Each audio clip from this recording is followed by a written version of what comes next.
Don't call it a comeback. I've been here for years.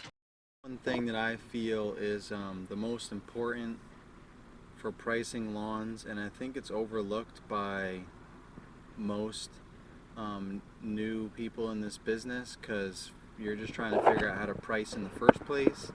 So you might be focusing on the wrong things, and just through trial and error, I've learned on my own that this is a very important part of pricing lawns, which is paying special attention to how much trimming and edging is necessary for you to complete that lawn. It's not about the amount of grass to cut, especially if you have the right mower. If you've got a sit down zero turn, regardless of what size it is, but obviously the bigger the quicker you're going to get done, or a stander, even a large walk behind like 48-inch or bigger hydro walk behind, put a Velke on the back. You can zip through any yard no matter what the size is, but if there's a lot of obstacles to navigate around, gates to get in and out of, trees to get around and in between, then that means all those same obstacles you have to trim and edge around. What kind of driveway do they have? Do they have an asphalt driveway or something you can actually edge with an edger, or do you have to use a trimmer for the asphalt just to give it that nice clean look, to get rid of all the crabgrass and whatever else tries to creep off to the side along the edges of the asphalt driveways, because there's no groove for you to really get an edger there, so you got to learn how to use a trimmer to edge if you don't already know that. So these are all things that take time.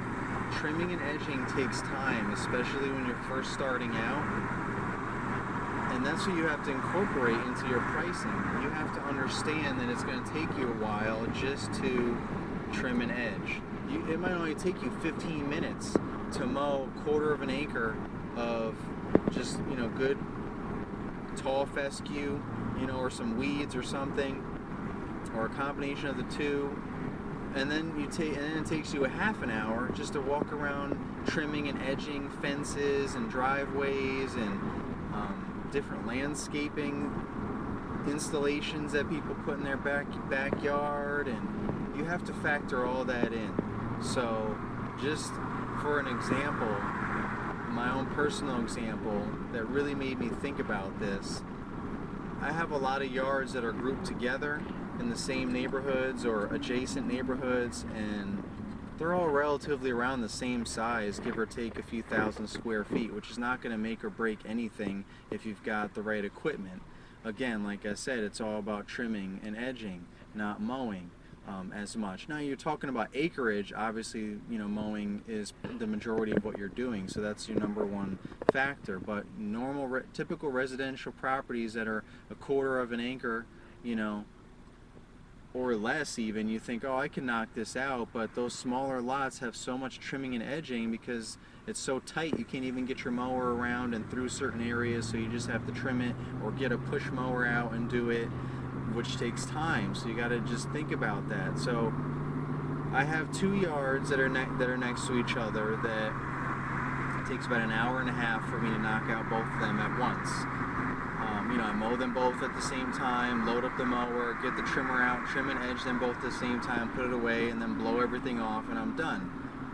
Then I have another 2 yards that are in a couple of neighborhoods down, but the same HOA, and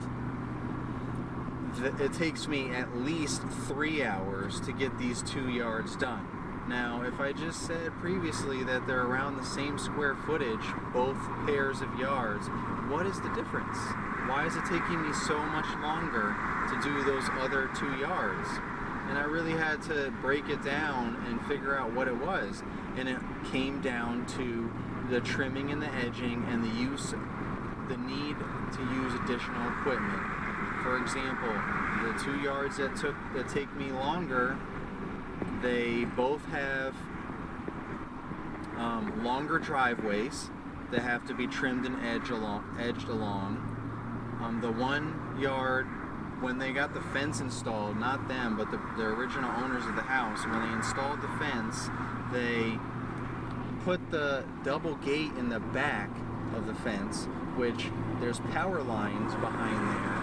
So in order to get anything but a push mower into the backyard, you have to drive all the way around and up a hill to the power lines, back over to their backyard, down the embankment, just to get through the double gate that's back there, which it's hard to even open and get through because there's a steep incline up those power lines. And on a wet, muddy day, I sometimes I don't even bother because I would get stuck trying to get back up that hill. So I either push mow the whole thing, or I just skip that week because it's just not even worth it.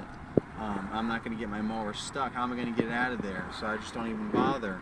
So all of that takes time just for that 1 yard, having to ride my mower up, back, around, down, through, and mow the back, and then back up and around, down. That's crazy. So that takes more time, which I didn't anticipate. You know, you think I would have realized that, but you know, I was new, and I'm like, at the time I only had a push mower, so it didn't really matter. But I didn't think forward about, you know, having a bigger mower. How am I going to get it back here? Then the other yard that's right next to it, I can get my mower in the back. They have a small backyard, so you figure, oh, I can knock that out. I can get my big mower back there, but it's always soaking wet.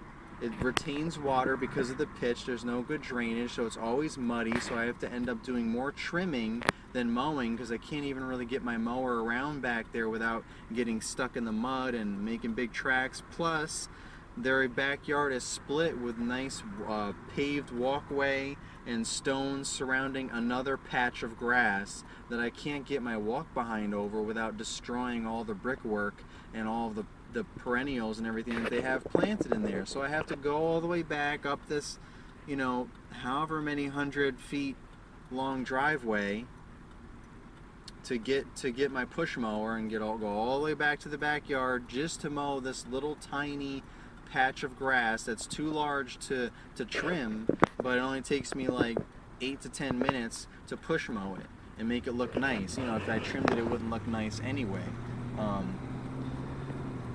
So again, those things all add time. So here you go, all that adds up, and now it's taken me 3 hours to complete 2 yards. It should have only taken me an hour and a half to 2 hours at the most.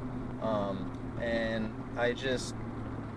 I never realized that, and I broke it down. I figured that out, and so what do? You know, you can't necessarily you can try and raise your prices, but you can't raise the prices to compensate for the fact that in those 3 hours, you could almost do another yard. I mean, you could actually, if it takes me an hour and a half on average to mow the other 2 yards. In the 3 hours that's taken me to do those other 2 yards, I could have done another 2 yards in another hour and a half if it only took me an hour and a half. You follow? So that's money lost because it's taking me so long to mow those 2 yards because of all of the miscellaneous additional things I have to do just to mow their yard. Getting a push mower out for one small section, having to ride all around the back just to get through the fence with my big mower because the yard's way too big for me to use my push mower. All the extra trimming and edging along the longer driveway and the trees that they have everywhere and all this stuff, it adds up, and I can't raise the price high enough to accommodate for that because they would never pay it. You know, I would have to more than double what I charge them to make up for the 2 yards that I could be mowing. So in the same additional in that time that I'm losing. So really, it just makes sense to get rid of those yards altogether because they're just not profitable. So fortunately, in my case, one of them is moving, so I won't be dealing with that anymore. And which is the one with the little small patch where I have to get the push mower out, so I don't have to worry about that anymore in the muddy backyard. Oh, and also that same backyard, where their air conditioning unit is on the side. You know how it is. Everybody has their air conditioner drainage on the side of their house, but some of them are just in a really bad spot, and it's like right along the edge of a cliff. There's not much room to get by the side of their house to begin with, and it's all always super muddy and soaked because of their air conditioning draining right there. Like they don't have a pipe, the pipe's extending all the way out to the edge of the cliff like they should, and they never wanted to invest in having that done, so it just comes right out to the, where the little fence that they have covering, protecting the air conditioning unit.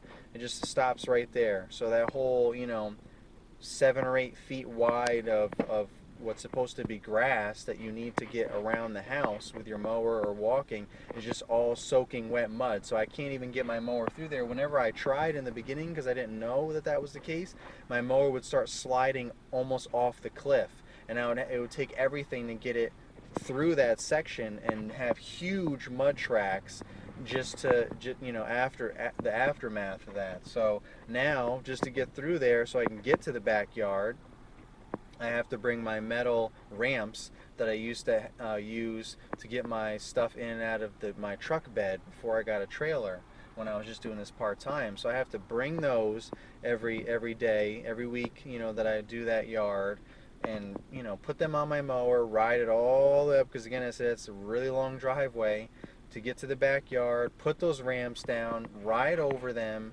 just to get to the backyard, then pick them up when I'm done, ride them back. They're all covered in mud, put them in the trailer. It's just a lot of little things that you don't even really anticipate at the time either, but you can at least anticipate all the trim work, look for fences, and what size mower you have, and how are you going to get in and out, and all of those things, and just walk the yard and pretend that you're trimming it and mowing it. As crazy as that might look to a customer, it's going to save you in the long run, because you're going to anticipate these things like, oh man, I'm going to have to avoid this, I'm going to have to do this, I'm going to have to use this for that. So I just want to throw that out there for you guys, just especially if you're starting out and you don't necessarily know any better. Learn from my mistakes and do it the right way, and think about your trimming and edging first, and any of the funky little issues that you have to deal with those yards. So those people are moving to a better location that I will be taking care of without having to deal with any of that stuff. And then the other yard went to bi-weekly because their grass is just more weeds than anything else, so it only really grows in the summer.